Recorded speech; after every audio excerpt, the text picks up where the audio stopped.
E aconteceu que quando os homens começaram a se multiplicar sobre a face da terra, e lhes nasceram filhas, viram os filhos de Deus que as filhas dos homens eram formosas, e tomaram para si mulheres de todas as que escolheram.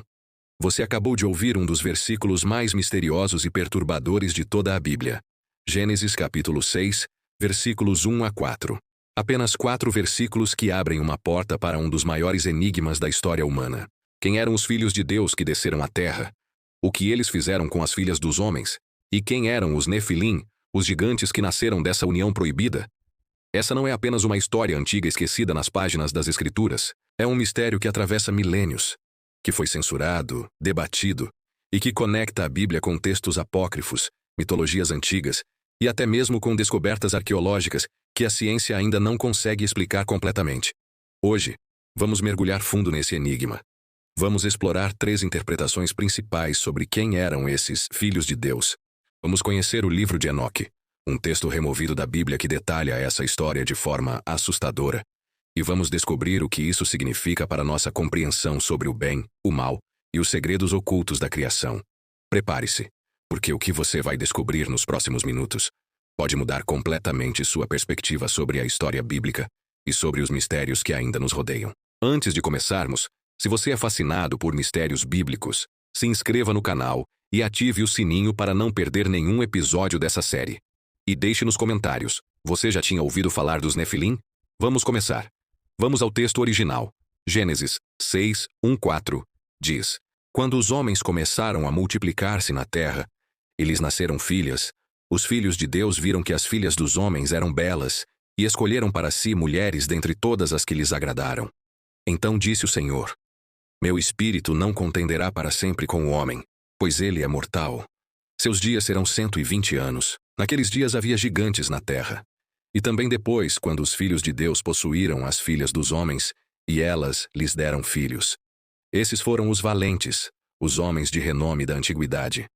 Parece simples, mas cada palavra aqui esconde camadas de significado. Existem 3 interpretações principais sobre quem eram os filhos de Deus. Interpretação 1. A linha de Sete. Alguns teólogos defendem que os filhos de Deus eram descendentes de Sete, o terceiro filho de Adão e Eva, homens piedosos que seguiam a Deus. As filhas dos homens seriam descendentes de Caim, a linhagem amaldiçoada.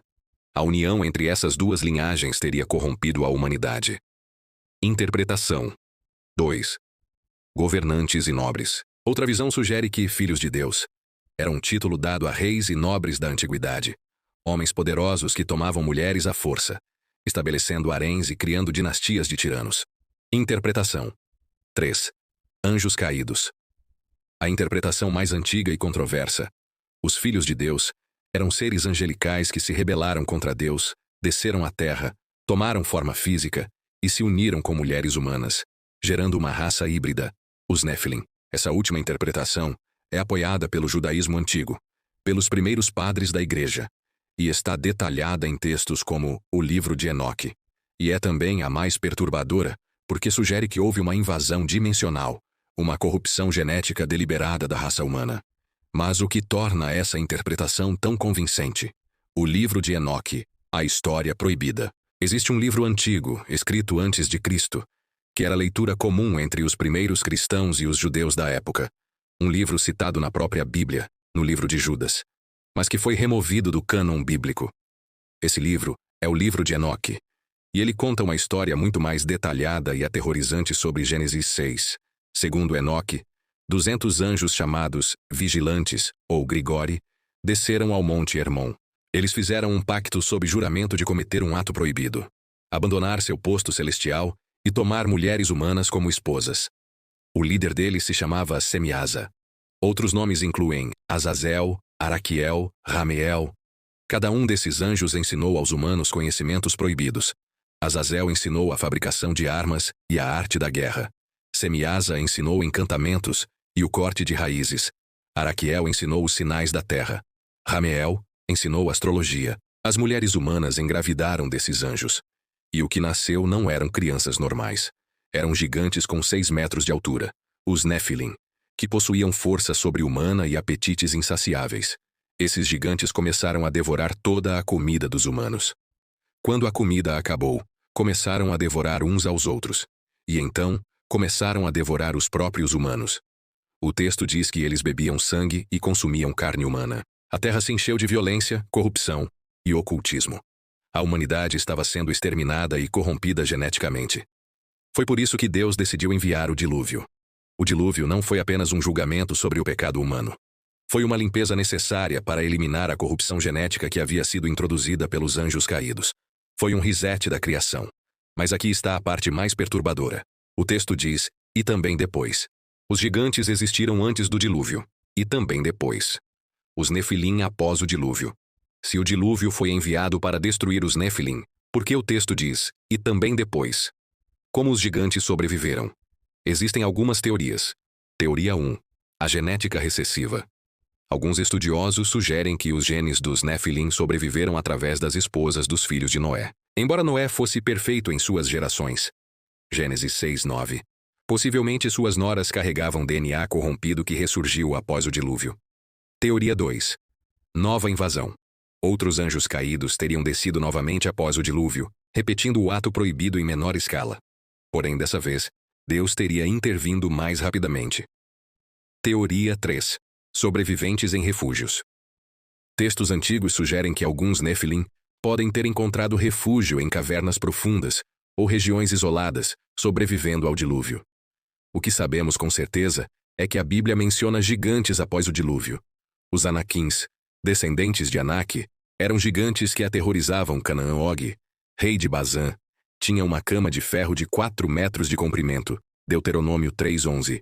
Golias, o filisteu morto por Davi, tinha aproximadamente 2,90 metros.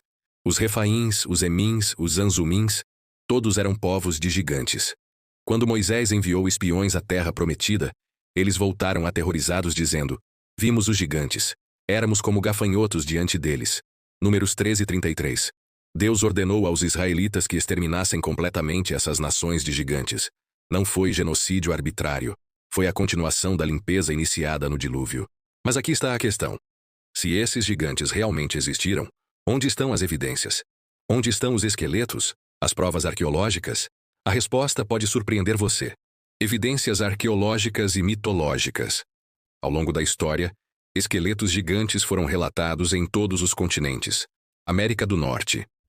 No século XIX, jornais americanos publicaram dezenas de relatos sobre a descoberta de esqueletos humanos de 2,4 a 3,6 metros de altura. O New York Times, o Smithsonian e jornais locais documentaram essas descobertas. Muitos desses esqueletos foram enviados ao Smithsonian Institution e desapareceram. Oficialmente, o Smithsonian nega ter recebido tais artefatos, mas os registros históricos estão lá. Oriente Médio. Em 2005 foram descobertos esqueletos gigantes em cavernas no Irã. Em 1950, esqueletos de 3,6 metros foram encontrados no Vale do Eufrates. A maioria dessas descobertas foi confiscada ou desapareceu misteriosamente. Mitologias globais. O que é mais intrigante é que todas as culturas antigas têm histórias sobre gigantes. Os gregos tinham os titãs e os gigantes. Os nórdicos tinham os Jotun. Os hindus mencionam os Daityas. Os nativos americanos falam dos Siteka, gigantes ruivos canibais. Os maias e astecas tinham lendas sobre os Kinametzin. Os sumérios mencionavam os Anunnaki. Platão, o filósofo grego, escreveu sobre a Atlântida, uma civilização avançada destruída por uma catástrofe global. Seria a Atlântida uma civilização pré-diluviana dos Nefilim? As pirâmides do Egito, Stonehenge, as muralhas megalíticas de Baalbek no Líbano, com pedras de 800 toneladas. Como civilizações antigas sem tecnologia moderna moveram essas pedras impossíveis? A arqueologia convencional não tem respostas satisfatórias. Mas e se essas estruturas foram construídas por seres de força sobre-humana? Claro, céticos argumentam que essas histórias são mitos, lendas exageradas ou fraudes. E é verdade que muitas provas foram desmascaradas como fraudes. Mas seria tudo mentira? Todas as culturas, independentemente, inventaram a mesma história sobre gigantes? Ou existe algo que nos foi escondido? O significado espiritual e profético. Mas por que essa história importa hoje? Por que deveríamos nos preocupar com eventos de milhares de anos atrás? Porque Gênesis 6 não é apenas história. é profecia. Jesus disse em Mateus 24:37, como foi nos dias de Noé, assim será na vinda do Filho do Homem. O que caracterizou os dias de Noé? Corrupção moral extrema, violência generalizada, ocultismo e conhecimento proibido. Manipulação genética. A união dos anjos com humanos corrompeu o DNA. Híbridos entre o humano e o não humano. Olhe para o nosso mundo hoje. Manipulação genética através de CRISPR e edição de genes. Inteligência artificial que desafia os limites entre humano e máquina. Transhumanismo. O movimento que busca transcender a humanidade. Ressurgimento de práticas ocultas e nova era. Violência e corrupção moral em níveis sem precedentes. Estaríamos revivendo os dias de Noé? Há outro detalhe importante. O livro de Enoque diz que os espíritos dos Nefilim mortos se tornaram demônios, espíritos desencarnados que vagueiam pela terra buscando corpos para possuir. Isso explicaria por que Jesus e os apóstolos confrontaram tantos casos de possessão demoníaca. Essas entidades são os espíritos dos gigantes destruídos no dilúvio. A batalha espiritual que Paulo descreve em Efésios 6:12 não é contra carne e sangue, mas contra principados e potestades, contra os dominadores deste mundo tenebroso, contra as forças espirituais da maldade nas regiões celestes. Essas são as mesmas forças que corromperam a humanidade em Gênesis 6. A guerra não terminou, ela apenas mudou de forma. E segundo a profecia, antes do retorno de Cristo, veremos uma intensificação dessa guerra espiritual. Talvez até uma nova invasão das trevas. Então, o que aprendemos sobre o mistério de Gênesis 6? Aprendemos que a Bíblia não é apenas um livro de histórias morais. É um registro de uma guerra cósmica. Uma batalha entre o Criador e forças rebeldes que tentam corromper sua criação. Os filhos de Deus, sejam eles anjos caídos, governantes corruptos ou a linhagem de Sete, representam a tentativa de destruir a pureza da humanidade e impedir o plano de redenção de Deus. Os Nefilim não eram apenas gigantes físicos, eram símbolos de corrupção, híbridos que não deveriam existir, a fusão profana entre o celestial e o terreno. O dilúvio não foi crueldade divina, foi misericórdia, uma cirurgia radical para salvar a humanidade de uma extinção genética e espiritual completa. E a história de Noé não é sobre um barco e animais, é sobre preservação da pureza genética e espiritual através de um homem perfeito em suas gerações. Hoje, enfrentamos novos desafios: manipulação genética, inteligência artificial, transhumanismo. As mesmas questões de Gênesis 6 ressurgem com nova roupagem. Até onde podemos ir ao brincar de Deus? O que significa ser humano? Existem limites sagrados que não devemos cruzar?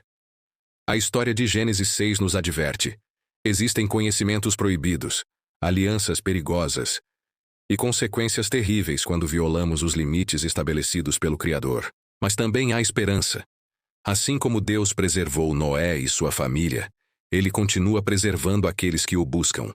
A batalha espiritual é real, mas a vitória já foi conquistada na cruz. Gênesis 6 nos lembra que vivemos em um universo onde o invisível é tão real quanto o visível, onde o bem e o mal travam uma guerra milenar, e onde cada um de nós tem um papel nessa história épica. Se esse vídeo abriu seus olhos para os mistérios ocultos das Escrituras, deixe seu like, inscreva-se no canal e ative o sininho para não perder os próximos episódios desta série sobre mistérios bíblicos. Comente abaixo. Você acredita que os Nefilim existiram? Qual interpretação de Gênesis 6 faz mais sentido para você? Compartilhe este vídeo com alguém que precisa conhecer essa história. E lembre-se, a verdade está escrita, mas nem sempre é fácil de encontrar.